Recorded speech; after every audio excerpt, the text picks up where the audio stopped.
Futuramente, se Deus quiser, eu quero sair daqui.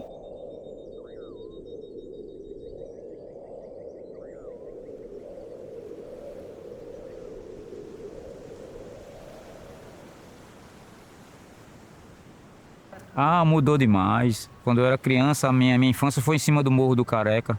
Infelizmente, a primeira coisa que tiraram da gente foi isso aí, né? E os pés de árvore que tem aqui, que hoje não tem. As crianças que brincavam na beira da praia também não tem. Não deixaram uma área de lazer para as crianças, para a mãe de família trazer as crianças para cá. E olha o sol que a gente tá. Não tem como a mãe de família trazer o seu filho para aqui.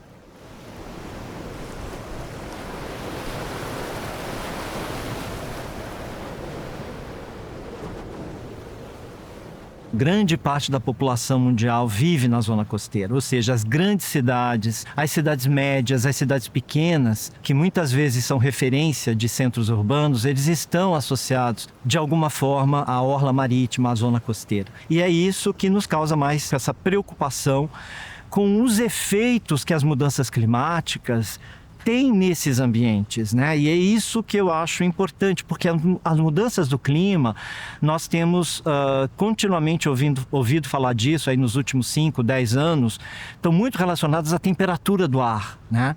Nós reclamamos que está cada dia mais quente, e nós temos que ter uma percepção um pouquinho diferenciada para ampliar essa perspectiva para os demais elementos que são também forçantes das alterações que podem promover alguma transformação negativa na vida das pessoas. E aí, quando eu vou para a zona costeira e olho as cidades, não é a temperatura do ar exclusivamente que já mata pessoas, né? Nós já temos então o avanço do mar, alagamentos constantes, essas chuvas intensas, as cidades completamente construídas de uma maneira obsoleta, desorganizada.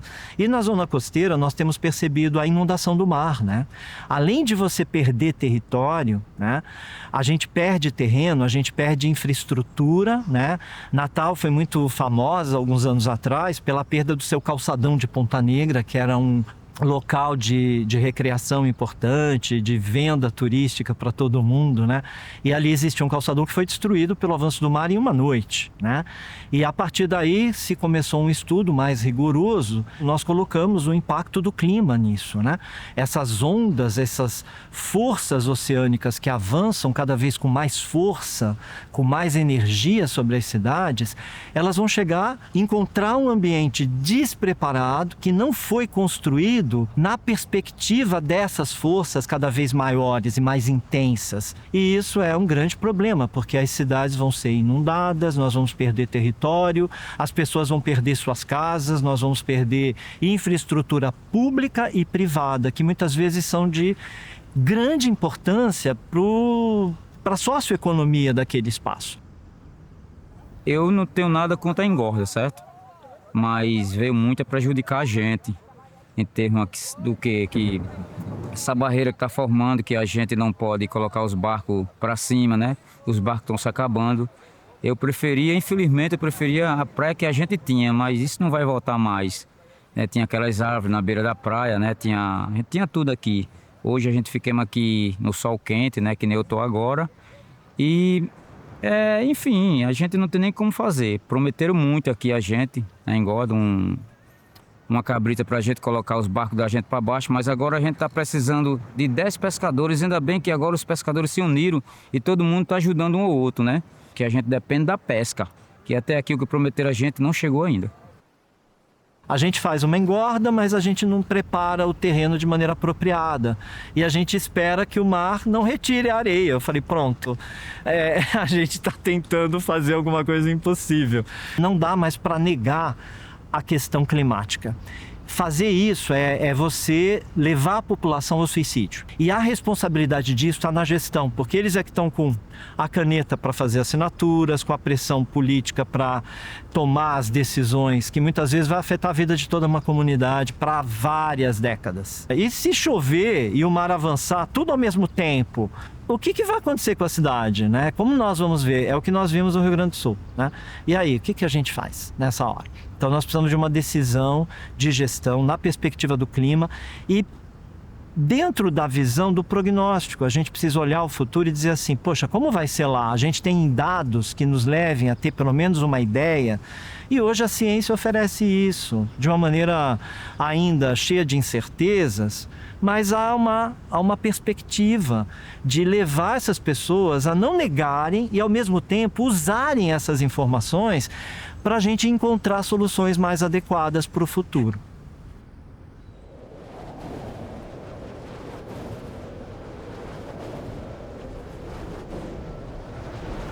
Então, a comunidade quilombola, a gente mora praticamente dentro de um parque eólico, né? Rodeado de torres eólicas, né? Que incomoda muito o barulho. A gente tem... Assim, as estradas ficaram muito acabadas, né? E a gente tem sofrido muito com o impacto da eólica. Muitas vezes as torres dão cada estrondo que a gente às vezes até se assusta. Já teve casas aqui muito perto que caiu, muita casa rachada, muita cisterna rachada. E o impacto é muito grande aqui na comunidade da gente. Por mim, eu não morava mais lá onde eu estou morando, na minha casa. 40 anos que eu moro aqui na comunidade. E minha casa vieram fazer botar uma torre bem pertinho. E a gente se sente incomodada com os barulhos dessas energia eólica também, né? Que é aquele barulho grande.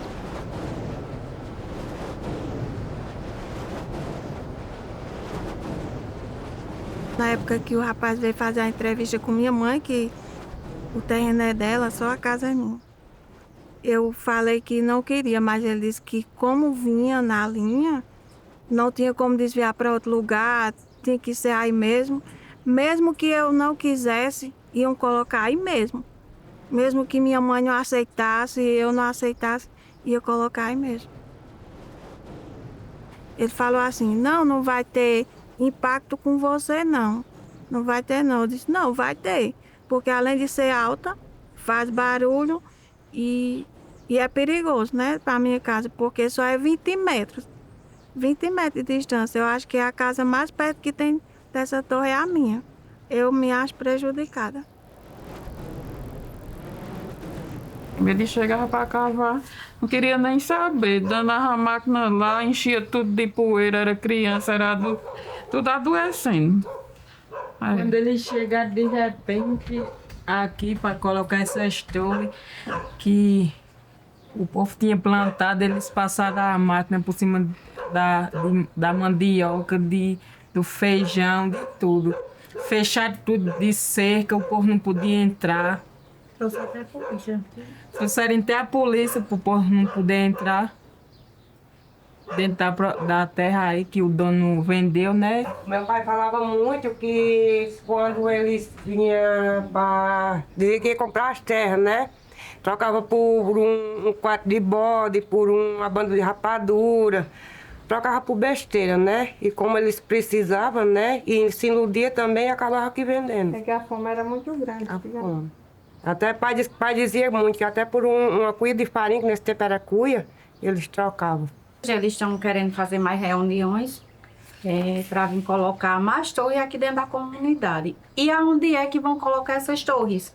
Porque o pessoal vai ficar sem plantar e os animais vão viver aonde?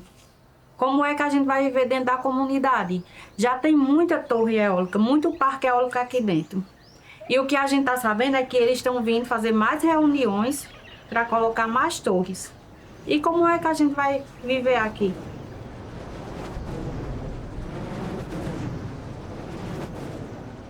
Futuramente, se Deus quiser, eu quero sair daqui. E se não tivesse as eólicas, você queria sair daqui? Não queria jamais. Aqui é muito bom, eu posso ficar de porta aberta toda hora. E na cidade não tem esse privilégio, né, de ficar de porta aberta, a gente tem que ficar de porta fechada. E aqui é muito bom. A gente pode plantar, pode viver ao ar livre.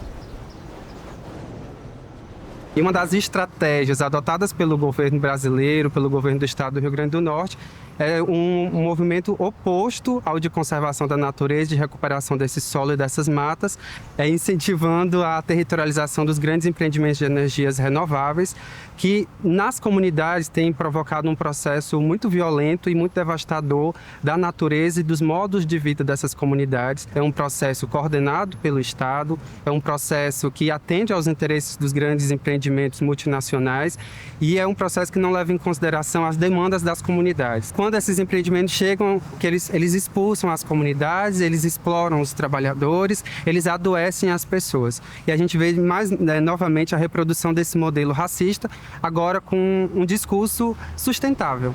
É um discurso verde, alguns chamam de extrativismo verde também. Então está tudo bem, a gente está produzindo energia limpa, sustentável, isso no discurso, mas na prática a gente observa uma outra realidade. E com esse discurso é muito fácil também convencer a opinião pública e o Estado de que eles estão fazendo uma coisa boa a serviço do mundo, né? Mas, na verdade, o cenário é muito desafiador, é muito difícil e quem sofre são essas comunidades.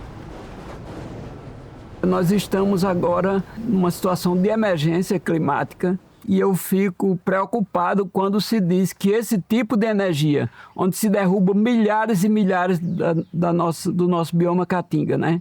Milhares e milhares de hectares, onde se muda paisagens, né? Onde se expulsa pessoas, ainda a mídia chama isso de energia limpa. Então, eu fico muito preocupado com esse contrassenso.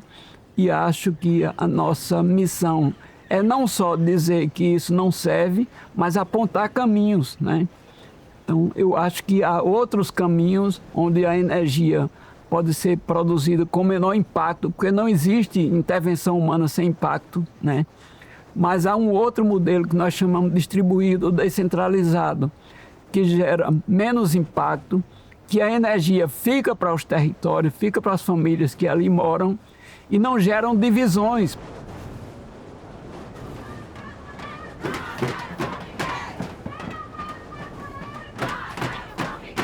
Quando a gente fala de injustiça ambiental, de injustiça climática, a gente evidencia um sistema que é um sistema usurpador de direitos e a necessidade das pessoas da classe trabalhadora se organizarem para oferecer uma resistência a esse movimento. É isso que está acontecendo, né? Porque nada mais é do que uma ampliação, que é um modo de produção selvagem, que se desenvolve a partir da aniquilação, da violência e da usurpação dos direitos da população.